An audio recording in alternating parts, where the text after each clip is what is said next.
আচলতে হাজোৰ এই পুৱামক্কাৰ পৰা যাত্ৰাটো আৰম্ভ কৰি হয়গ্ৰীৱ মাধৱ মন্দিৰত এই যাত্ৰাটো তেওঁলোকে শেষ কৰে। হাজো আঞ্চলিক ছাত্ৰ সন্থাই প্ৰত্যেক বছৰে সমন্বয় শোভাযাত্ৰাটোৰে এটা কথা বাৰ্তা দিব বিচাৰিছে তেওঁলোকে অসমবাসী বা ভাৰতবৰ্ষবাসী ৰাইজক,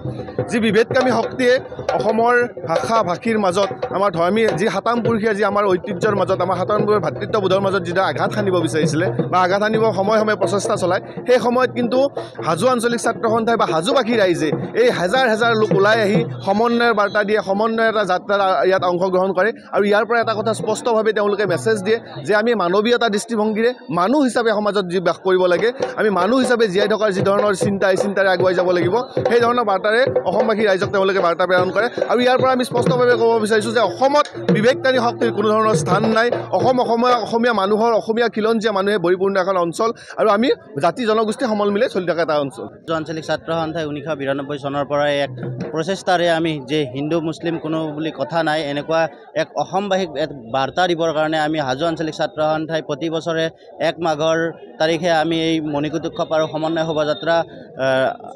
আমি অনুষ্ঠিত কৰা হয় আৰু খুব সুন্দৰভাৱে সকলো জাতি জনগোষ্ঠীয়ে আমাৰ এই শোভাযাত্ৰাত অংশগ্ৰহণ কৰি আমাক সহায় সহযোগিতা কৰে আৰু আমি হাজো আঞ্চলিক ছাত্ৰ সন্থাই ইয়াৰ দ্বাৰাই আমি অসমবাসীক এটা বাৰ্তা দিব বিচাৰিছোঁ যে আমি মানুহ হিচাপে জীয়াই থাকিব হ'লে সকলোৰ লগতে আমি মিলিজুলি একেলগে থাকিব লাগিব। এই বাৰ্তাৰে আমি হাজো আঞ্চলিক ছাত্ৰ সন্থাই প্ৰতি বছৰে আগবাঢ়ি আহিছোঁ আৰু আগন্তুকলৈকে আগবাঢ়ি যাবৰ কাৰণে আমি চেষ্টা চলাই যাম। প্ৰতি বছৰৰ দৰে এইবেলিও আমি মণিকূট উৎসৱৰ সমন্বয় শোভাযাত্ৰাৰ আয়োজন কৰিছোঁ। 1992 চনত বাবৰি মছজিদ ধ্বংসৰ পিছত আমাৰ এক ধৰ্মীয় সংঘাতৰ সৃষ্টি হৈছিল আৰু সেই সময়ত হাজো আঞ্চলিক ছাত্ৰ সন্থাই আমি সিদ্ধান্ত গ্ৰহণ কৰিছিলোঁ যে আমি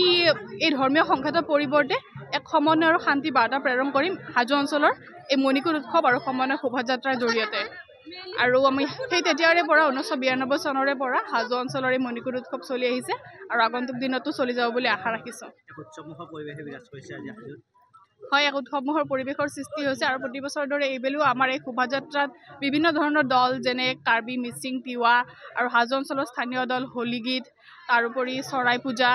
এনেকুৱাকৈ বিভিন্ন ধৰণৰ দলে আমাক অংশগ্ৰহণ কৰিছে আৰু তাৰোপৰি হাজো অঞ্চলৰ যিখিনি স্থানীয় বিদ্যালয় সেই বিদ্যালয়খনৰ পৰাও ভালেখিনি ছাত্ৰ ছাত্ৰীয়ে আমাক অংশগ্ৰহণ কৰিছে আজিৰ এই দিনটোত আমাৰ শোভাযাত্ৰাত। আৰু লগতে আমাৰ সদৌ অসম ছাত্ৰ সন্থা আমাৰ কেন্দ্ৰীয় কমিটিৰ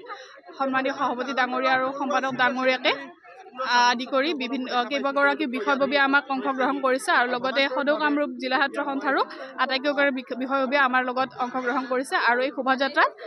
জনপ্ৰিয় কণ্ঠশিল্পী দিক্ষু শৰ্মাৰ লগতে লোকসংগীত সম্ৰাট খগেন গগৈ, লগতে দীপলিনা ডেকা, আইলিতা কাশ্যপ, গীতাঞ্জলি দাসৰ লগতে বিদিশা দেৱীয়ে আমাক আজি অংশগ্ৰহণ কৰিব আৰু খুবেই এটা উৎসৱমুখৰ পৰিৱেশৰ সৃষ্টি হৈছে প্ৰতি বছৰৰ দৰে।